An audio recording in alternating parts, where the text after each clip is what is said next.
সবাই কেমন আছেন? আশা করি ভালো আছেন। আমরা আজকে চলে আসলাম বাঁশবাড়িয়া সমুদ্র সৈকত।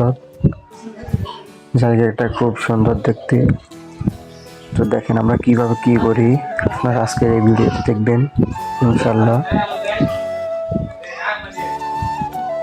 তো দেখেন এখানে আমার বড় ভাইরা এখানে দাঁড়ায় দাঁড়ায় সেলফি তুলতেছে। গাইজ, এরপর আমরা চলে আসলাম মহামায়া লেক, চট্টগ্রাম। জায়গাটা খুব সুন্দর, সবাই দেখতে থাকেন আমরা কি কি করি।